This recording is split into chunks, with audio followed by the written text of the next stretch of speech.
Oh boy, we've got a lot to talk to Charlie Langton about, so let's get into it. First of all, good morning. Good morning, good morning, good morning. Glad you're here. The father of the Oxford High School shooter in court for a key hearing ahead of his trial coming up in March 5th, 12 days, less than 2 weeks away. Yeah.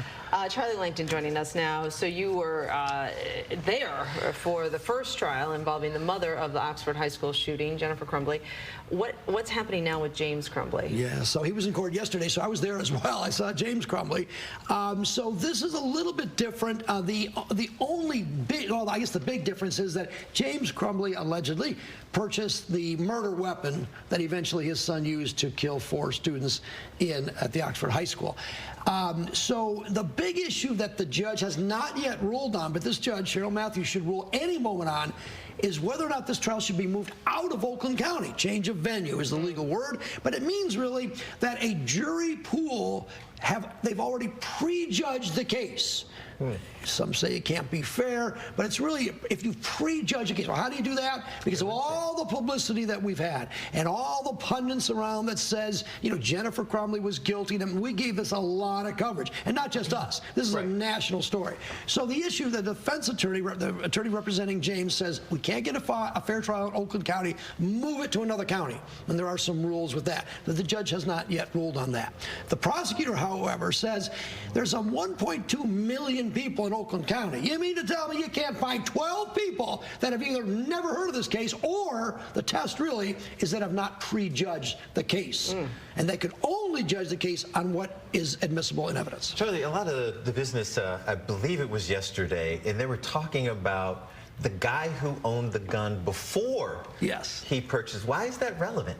Good question. I question it, but here's the issue. So the other issue then is this witness. So the prosecutor wanted to add a witness, and the witness was the original owner of the gun. I forget his name right now, but it doesn't matter.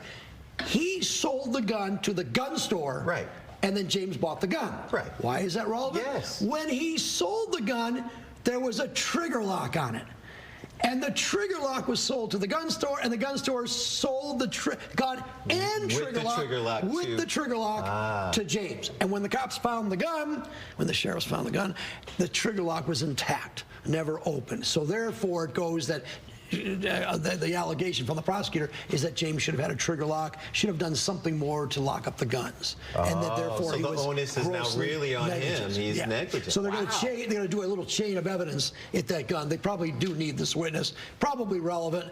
It'll be a very short witness, but it's interesting. Man, I'm glad you're here, man. Because I was wondering, I didn't get to catch up on all of it. And like, why do they keep talking about this gun? Well, it's a big deal because remember, this case, the really difference between Jennifer and James that James bought the gun. So we need to really trace that gun and the trigger locks. I mean, the big allegation is that James Crumbley was something called grossly negligent, which is just really bad. And I know it's really bad. More than just a little negligent, a little lackadaisical. No, his actions were grossly negligent. One of those actions is that he had a trigger lock and didn't put it on or didn't use it. So that's part of the prosecution. Is he charged with the exact same charges as his wife? Yes, 4 counts of involuntary manslaughter. So if he's charged with the same 4 charges that she was charged guilty for, and the idea is he was one that bought the gun, so there's a little bit more emphasis on that. The trial's going to be a quick one, right? Or how will it be any different? Well, we have a different jury for sure, and we have a different defense attorney for sure, and it really is a matter of how you present your case. I think there are some defenses. I mean, we've gone through them with the Jennifer, but certainly, the shooter is the shooter. That person killed tragically 4 people, which is not in dispute. What did he do or not do to cause the shooting? Not just buying the gun. I mean, a lot of people buy guns, and a lot of fathers take their a lot of mothers too, take their kids to the gun range, shoot skeet, whatever. And in fact, in Oxford, it's a gun community. Many people have guns. The last jury, I think 10 of 12 had guns. So So that's what. Now, do you recognize mental illness? That's another allegation. But there was not a lot of communication between shooter and parents, so they didn't know. So there's a lot of issues there. It's an interesting case. Remind us, Charlie, for the guilty verdict to come in on Jennifer Crumbley's, what do we attribute that to mainly? What overriding factor? The fact that Jennifer Crumbley was the last person to have the gun. Jennifer Crumbley took the shooter to a gun range just 2 days, I think it was, before the shooting. And in the shooter's journal, which is very controversial, the shooter wrote, "I wish my parents would pay more attention to me. I'm reaching out. I need help," etc. Now that's a that's another part of this case, because I can't cross-examine the shooter. I don't know who wrote that. I don't know what the shooter meant by that. And did James or Jennifer Crumbley even see that? Likely no. They say we got to wrap here, Charlie. So yes, no, me on this one. Will it get moved? No, absolutely not. Okay. All right. No. Don't see it happening? They'll pick the jury, and if you cannot get a jury, at that time you'll renew the motion. Maybe the judge will kick it. But this is a big county. Right. It'll stay right here. All right. We'll come right back, and we'll talk about this controversial ruling that's happening in Alabama involving in vitro fertilization. We'll be right back. All right, and we're still talking about picking a jury for the Crumbley trial. Do you want to pick people who are completely uninformed about the situation, right? I mean, do you want jurors who have not...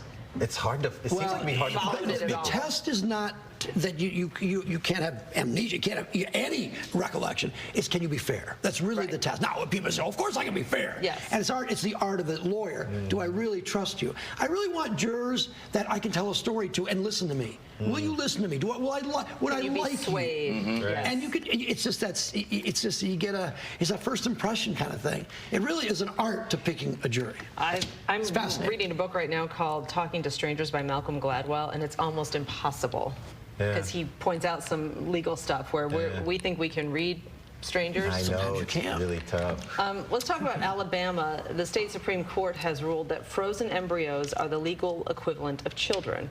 So, Charlie, let's give the backstory on this, because if people aren't familiar with how the process works, if you're going through in vitro fertilization, your embryos are fertilized and then kept in some sort of lab environment, right? Yeah, that's going to be the health issue. So I'm going to go over and defer to you on the health issue. But here's the facts of what this is. An Alabama case. It went through the lower courts and then eventually to the Supreme Court. But here's what happened, and I'm going to summarize it. A worker at a lab dropped some embryos at the hospital and destroyed them. All right, so, and I think it was 3 different couples. So embryos are these fertilized eggs that could be implanted then into a woman and grow into a fetus. All right, so the 3 couples sued the hospital saying, hey, you guys were negligent. You destroyed these fertilized frozen embryos that we wanted to have a family. And you can store them, that's proper, but you destroyed them. So I'm going to sue you. But what do they sue them for? They sued them for wrongful death. Wow. So the real issue in the case is, what is an embryo? Is it a person or property? Wow. So that's the legal issue. Now, if it's property, you really only get the value of whatever it costs. I mean, there's some, because they were which is thousands of dollars. It could be thousands, but a killing of a person could be. And the issue really then, even beyond that, is that under Alabama's Alabama has said in a couple of its constitution, and there's an act about an unborn child act, that fetuses are people. The law, though, didn't quite say frozen embryos, so that's why I went to the Supreme Court. So the lower court ruled against these couples who were trying to sue.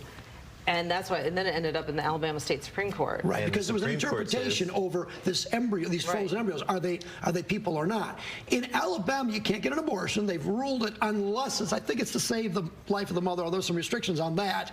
And if the fetus will die, then you can get it. So it's a very restrictive.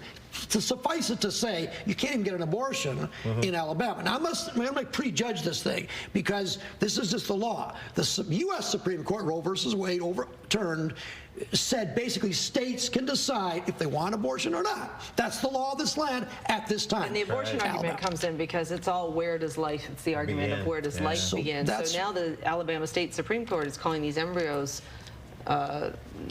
babies. People. Yeah. So now, so it's creating some issues. One of the big hospitals in Alabama right now, they decided we're not going to do in vitro fertilization anymore because we don't have the liability, the insurance coverage. Because if we make a mistake, we could be sued, and we're not covered for that. Right. So we're going to get out of the business there.